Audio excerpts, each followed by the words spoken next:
again. We have something fun that you were so excited to talk about today. He is back on the show, this time for some spooky talk. So let's get hocus pocus with paranormal expert Rob Rubin. Hi, Rob. Hello, ladies. Nice Welcome to see you back. again. Welcome to the show. I can't say nice to see you again also. Oh yeah, because you weren't here last yes, time. I wasn't here. But it's nice to meet you. Honor's all mine. And I am excited for this Yeah, conversation. go ask your to question. She has so many questions actually. Fire away. That's what I'm here for, ladies. Ghosts and the supernatural. Mm-hmm. That is what we're talking about. Are they real? We're talking about ghosts as in the things you can't see, not people who don't respond to your messages, right? And not the flood control project. okay, okay, that's not the coming from flood you. control Yes, they are projects. very much Yes. real. It's part and parcel of everyday existence. And believe it or not, the Philippines has a very powerful history in dealing with the spirit realm. Okay. It even How come? predates Spanish colonialisms because naturally Filipinos are a very powerful, intuitive, and shamanic culture. It just so happens that when the church came, they pretty much declared all of it persona non grata. But it never left. It always was part of us. Yeah. We always had the potential. We always had the gift. And because of that, we always had the ability to commune with this unseen world. So would you say the ghost or the unseen world is stronger felt now for Halloween than during Ghost Month? I'd like to say that it's pretty much, there's going to be more power on the October's aspect of it because they say that the veil is thinnest. But ultimately speaking, if you see it, you see it. When you say veil, what do you mean? It's kind of like the veil between the unseen world and our world. Okay. Because they have their own realm of existence. Okay. But during Halloween, especially All Hallows Eve, it's thinnest, so we can commune more with that time period. So this is the time when they actually cross that line, that border. For the Western perspective, it's All Hallows Eve. For the Eastern, it's Ghost Month. So The Ghost Month. it's present in both cultures. Okay, so ghosts, I want to clarify this one. Ghosts are the restless spirits, Yeah. the souls that are still here Basically, with a ghost, unfinished business. The definition of a ghost is the spirit of somebody who previously lived. Okay. So okay. when you die, and if your spirit roams around, doesn't go to the afterlife, it pretty much becomes a ghost. And then the supernatural. Ito yung, you know what we study Yeah, in mga schools.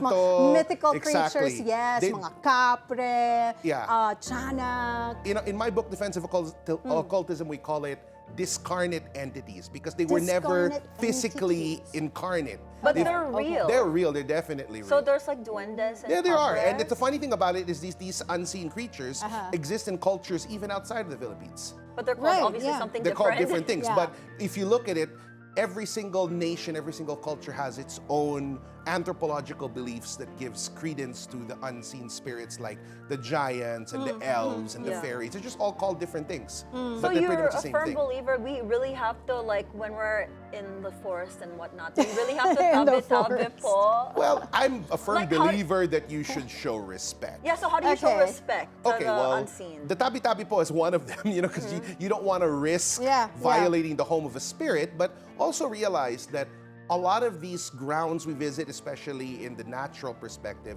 they've been around longer than us. Yeah. So knowing that this is not our territory, even if you buy hundreds of acres somewhere in Mindanao, that's not really yours Right. because that was inhabited hundreds, maybe sometimes thousands of years before you were even there. So the very best thing you can do is just be respectful.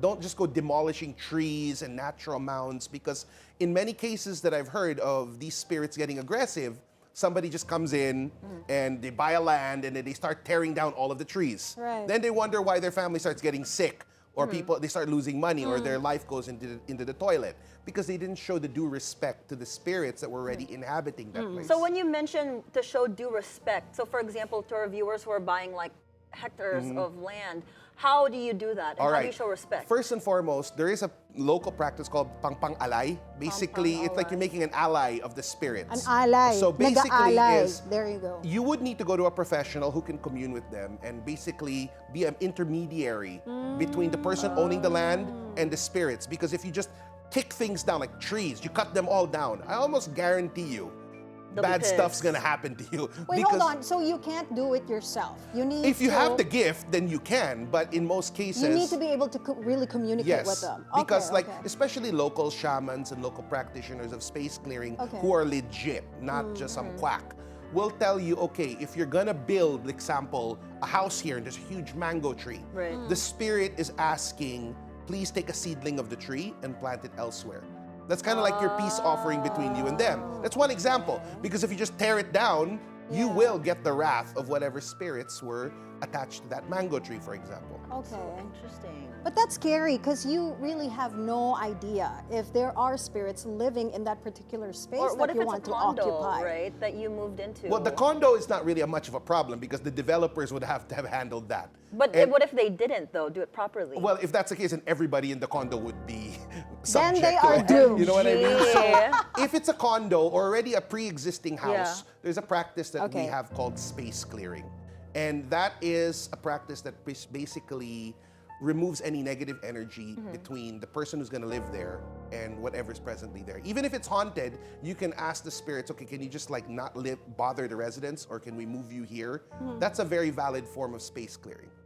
But again, only certain people can actually do it. There's a lot of people who claim they can do it, but they think, oh, just by burning sage and ringing singing bowls, the space clearing is done. It is not that simple. And I hear this time and time again that they go to this cheap person for space clearing and it only made it worse. Okay. So if you're gonna go space clearing, go to a professional, somebody who knows what they're doing. That's the most important thing because it's your safety in the end. Yeah. That's gonna be your home or your office. You're gonna wanna feel positive about it. You know, let me just share this story, Rob. Monique knows this, that Yeah. there is a capre living in our house. We have this balete tree in the backyard, and the capre, one of our relatives can actually communicate with spirits and the supernatural, and he told our relative that he just wants to live there in peace. He's protecting our home for us, and he doesn't mean any harm. So he is considered, he's a capre, but he's considered a good capre, good supernatural being. So there are good spirits and bad spirits. How do we differentiate them, and why are there bad spirits in the first place? I don't really want to say there are good and bad spirits. There are just basically spirits who won't bother you, and there are spirits that will. Like I said, if you tore down that tree, then I'll Okay. speak at your funeral. Okay. You know what I mean? Because you Okay, guys yeah, know yeah. that there's a capre there, Right. and you tore it down. It's kind of like, okay, good luck to you. Okay. So that's when they will do bad things to you. But Okay. if you give them respect, if you, let's say, leave offerings of milk and honey to this spirit and talk to it and show it the respect that it's due, it could protect you. So it's not as simple as saying, oh, there are good and bad spirits. Okay. There are spirits that will do good things for you if you're good to them. There are spirits that will do bad things to you if you're bad to them. But then, of course, there are other entities like malevolent entities and Yeah, demons. yeah, I Those was gonna exist. ask. Okay. Those definitely Oh my exist. God, I got and so I don't scared. recommend you toy with those. There's no win dealing with those kind of spirits. So those are like naturally evil. Yes, especially beings. demonic entities, they do exist. That's why you have things like people getting possessed. Yeah. And usually it's because people were careless or they invited them in, which is something you don't want to do. Do you typically, when you walk into a space, like for example, right now here in the studio, can you see entities? People's gifts manifest different ways. So some people can see, some people can feel, some people can sense, some people can hear. I even know one psychic who can smell. Like they can smell, yeah. Like, so does it the- They have smell a like particular rotten, scent? like yeah. There's like, something? you know what? Yeah, I can't see anything, but I can smell. Okay, I smell this. The spirit is from there. So each person's gift manifests differently, as we talk cool. about in my Intuitive Awakenings course. Okay. So for my case, I don't see, but I sense. So I can feel. Wait a minute, something's here, and I'll just show it the respect it's due. Do you Simple like as say, that. what do you say? Like, Well, hey, I know sometimes you're it's like if I here. can sense it, I'll be like, yeah, I know you're there. I wish you the best. We're friends. Can you also pray if you feel like something is... Okay, think of it like this, And Monique. does If you it walked work? into the room and I started praying, you know what I mean? It's either I'm so awestruck by your beauty or I your mean, negative energy. I don't know. I mean, it's like if I'm feeling something, right? For example, I go to like a mountain cabin and I'm feeling there's something there. Like instead of saying like, hey spirit, I know you're here, I'm not gonna bother you, can I just pray? Like As with long the as spirit you're or praying for from the faith spirit? and not from fear. Because the worst thing you can do in any kind of haunting or supernatural encounter is be afraid. Because if you're afraid, you're giving power to that entity or that spirit.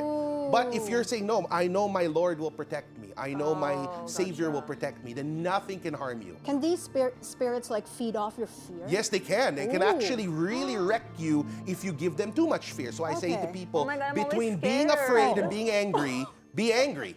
Simple as that. I'm All always right. scared. So, Oh my gosh. is it true, is it accurate that when you have negative energy in your life Mm-hmm. every single day, then you attract more spirits towards you? In cases, yes, like attract like, but then if that were the case, then everybody on Wall Street would be doomed. You know what I mean? Okay, so okay. if you know how to compartmentalize your energy, because we all go through negative energy regularly, like women get it once a month. You know what I mean? So with that being said, That's a totally different thing. but that's still negative energy. You mean kawawa with the guys you're dealing with. No, kawawa kami, that's different Exactly, energy. but the point is, as long as you know how to regulate and you don't live in negativity, Yeah. then you should be able to know the difference between positive entities entering your life and negative ones. My goodness, we have so many more questions, Yes. Rob. So hold that thought because we're gonna go on a quick break. I definitely got some goosebumps over here. So guys, brace yourselves as we have more coming up. The Daily Dish will be right back. So scary. No. Hi there, welcome back to Daily Dish. I just can't start with a smile. I was just like, with wait, that this is background music scary. still with us, paranormal expert Rob Rubin. Rob, Hello. so a while ago, you told us that you could actually feel spirits as soon as you enter a room. So what is it that you feel exactly? Okay, in most cases, you will feel this feeling like you're being watched, or you'll also kind of like, they'll manifest slightly at the corner of your eye, or all of a sudden you start getting, knots in your stomach, or if the spirit doesn't like you, you'll notice you start getting a little bit dizzy spells, like you'll get Dizzy spells? pain in the back of your head. That's kind of it, kind of like pushing its energy on you. And it's kind of like it's sizing you up. And if it does that, I would tell the spirit, look, I'm not here for any trouble.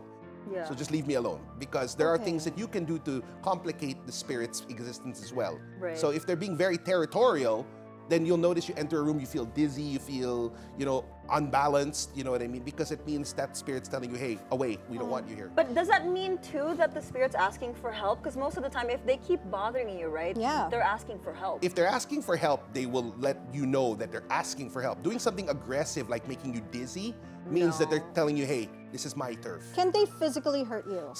In some cases can. That's what we call poltergeist activity, where there can be physical manifestation. Okay. Of course, the worst thing that can happen, I talk about it in my book, Defensive Occultism, is possession.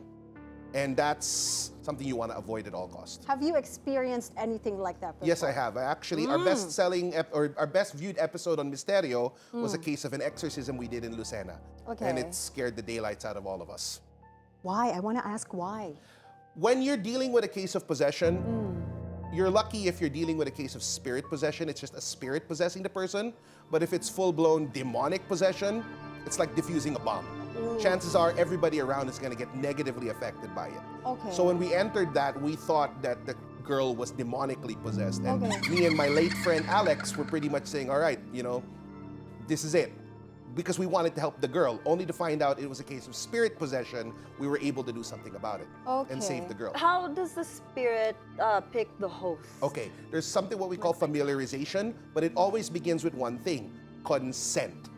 You Consent? give it permission to enter your energetic field. What do you mean? In other words, if there's a spirit and you say, you know what, hey, you could be part of my life, I permit you. Like if you've seen the movie The Exorcist. No, I don't watch Okay. stuff like that. It's scary. If you understand that, Okay. she was using the Ouija board by herself. Yeah. That's basically her giving consent to discuss with the spirit Oh, her own energy and its own Okay. existence in her life. Okay, so just to clarify, you cannot get possessed unless you give consent. Even on an unconscious level, though. What do you mean So, like unconscious? sometimes some evil spirits, especially demons, will wait till your life is in the gutter and sometimes make bad things happen to you because it wants you to kind of surrender control. It's like, hey, I could make life easier. Are you going to let me in? Right, okay. And the minute you do, it's all downhill from there. So you have no idea that you're actually giving consent. Yeah. Yeah, that's why Right. you gotta, at the end of the day, I always tell people faith is the way to go. Like your faith will save you more than giving consent to some entity, consciousness, or spirit that you are not familiar with. So if the spirit is, let's say, asking for your help, they probably can sense that you can feel them, They can see sense them. that there's a version of you that can help them through prayers, through healing. Sometimes what they can do, they can send signs and visions to talented mediums. Okay. That's when they're very aggressive, asking for help. But Okay. it will always be asking versus something as aggressive as you feeling attacked or seeing scars on Yeah, your yeah, hand. yeah. That's already a case of get the F out of there. So does that mean the spirits have unfinished business Sometimes when they, they do. ask for help? And what are those quote-unquote unfinished business? The list goes on and on. Like example, a rape survivor that was murdered, or somebody who's looking for their family, or sometimes there's a form of spirit called the wannabe. It means it thinks it's still alive. It doesn't even know it's Yeah, dead. yeah. Okay, so it's- there like are in spirits Sixth that Sense. they Yeah. don't know that they're in that form. There are some spirits that have no idea about that. So things like that, they will usually try to interact with the more intuitive people. And usually, in most cases, it's the younger people, it's the children, it's Yeah, the a lot of little kids girls. always Yeah, see that. because Yeah, those yeah. things, they're more receptive, they're more, how do I say, open to communicating with spirits. They're not like indoctrinated and, oh, it's all in your head. Right. Why are they still here? Like these restless souls? Mm-hmm. Because you always say, like, let's pray for the soul, so they go to heaven, they follow the light, they join God's kingdom. Why do some remain here? Well, basically, it's unfinished business. Like I said, if you were a rape survivor or a rape victim and you died, they killed you, then there's that version of you that wants justice. That's why you can't Okay. move on. Or if your children, aren't safe, you're gonna stay behind because you want to kind of interact and do what you can. Okay. So it all boils down to unfinished business. I feel like this is a silly question, but like my go. Lola is very into stuff like this. Like talking about spirits, when you see like a butterfly or like a butike or something, my Lola Yeah, be like, yeah, oh, yeah. Lola mo yan, nagahay, you need to visit him Yeah, now. Like, yeah. is that true? Like, they take a form of an animal, like, in to some give you a cases, message? they will get assigned to you, depending. They'll do what they have to do to get your attention. But when it comes to the departed, usually the window is 40 days. So if they died today, they have 40 days to still communicate. But after the 40-day mark, they're allowed to move on. If they stay beyond that, they're already a restless spirit. So I always tell people, okay, hold on to them, but remember, sometimes it's you keeping them anchored. So example, if your dad loved you with all his heart and he sees after he died you're miserable, chances are he's not gonna go into the hereafter. He'll want to hang around to try to help you because of your grief. You get what I'm saying? So it's a two-way process. So they can actually feel. Definitely. what That's the you're only way feeling. they interact. It's all through I'm feeling. like getting goosebumps. You know, I have a curious question because I read somewhere that ghosts or restless souls, they only go to places that they've been to when they were still alive. Is that accurate? Not necessarily true because ghosts actually like uninhabited, empty places. So if you have a house and no one is staying there, Okay. it could have been built today, but you keep it unoccupied for 2 years, I almost guarantee you it's going to get infested with spirits because they don't want to be around the living because they remember what they lost. So if there's a house that's completely empty, nobody lives there, the ghost will say, wow, nobody's here. And they'll start taking residence there. Have you spoken to any restless soul? More than once. It's part and parcel of some of the offerings I do. Have you ever asked them, like, what happened when you died? What did you see? One case was Do they remember? One case was a hazing survivor. Oh my God. And literally, he told the family to come to find me. And the funny thing about it was very popular on the news. I didn't know it was him Okay. until after. I was like, wait a minute, was this the one Yeah. on the news? Okay. And then they were like, yeah. I'm like, OMFG. Because he Right. wanted justice for what happened. So when you say stuff like this, so when people get killed and whatnot, can they really seek justice, those spirits? 'Cause Some can. Most of the time, there are unsolved mysteries. Some can, some cannot. It really depends. That's the billion-dollar question. What gives a spirit the ability to Right. interact more than others? Some can really interact, others cannot. So it's a case-to-case basis. Oh, you know what I'm always curious about? Like, what do you see when you die? Is there that bright light? Well, Do I you don't know. see I your haven't loved died ones? yet. You know no, what I no, mean? but you've spoken when you talk to the with spirits, yeah, souls, what do they Well, that's the say? thing. You're Have asking you like ever asked? going beyond. They haven't if they're communicating, that means that they have not crossed over yet. Most of the time when they cross over, they can't come back. I see. And it's kind of like they won't really tell you about all the details. What did they see? The bright light. right, Yeah. right, Because right. that's for you to find out when your journey is over. But what about when you dream about people who died? Good Yeah. one. The best way of knowing that a spirit visited you is this, amoy. If you Amoy? wake up in the morning and you smell, why do I smell Lolo? Lolo's not around. And the nose will only react to stimuli, meaning if your nose is smelling Lolo and Lolo is nowhere to be found, chances are his spirit visited you. Because that Oh. happened to me with my granny on my mom's side. I was in the U.S. and she died here in the Philippines. I was still in college. I dreamt that she came to the U.S. to visit me and whatnot. And then when she was saying goodbye to me, she's about to leave, as in closing the door, my phone rings. It's like 4 a.m. or 3 a.m. in the U.S. and my mom was crying, your granny just passed away. Well, remember, the spirit But I world didn't doesn't smell follow her. human time. So the Right, minute that they right. die, time stops. Time is a man-made construct. But another thing I'll tell you too is, for a little bit of a lighter note, if somebody really, really, really close to you died, I have observed that, let's say your father died and you loved him more than anything. A good chance is for the next couple of months to a year, you'll find yourself abnormally blessed because they're kind of doing things in your favor. Like you say, oh, I noticed this person's energy is negative. I'm going to try to fix it from the spirit realm. When my grandma died, I went from suicidally depressive to life just started getting better. Okay. I was like, and that was 2 days after she died. Oh, wow. So I was just like, wow, thanks, Lola. I knew it was you. Something like that happened to yeah. us actually, because my uncle passed away a few years ago, and every time on his birthday, we would smell candles in the house There you because he go. used to live with us. So that is So his interesting. spirit It could be. somehow Could be. visiting after all these years. It could be. Or he could have never have left. That could be another Because thing. right, they have that 40-day window. Exactly. So after 40 But it's days, more he's than still it at has the- been for more than 40 So he's days. still Then he could here. probably still be floating around. He's Oh my taking care of you all. But goodness. Rob, wow. I wish we can talk forever because we still have lots of questions. I feel like we barely scratched the Wait, surface. we need to ask him this. Oh yeah, you before we feel leave, something sorry. in the studio. He said he Yes, felt no. a Quite lot a few, yes. Not just one.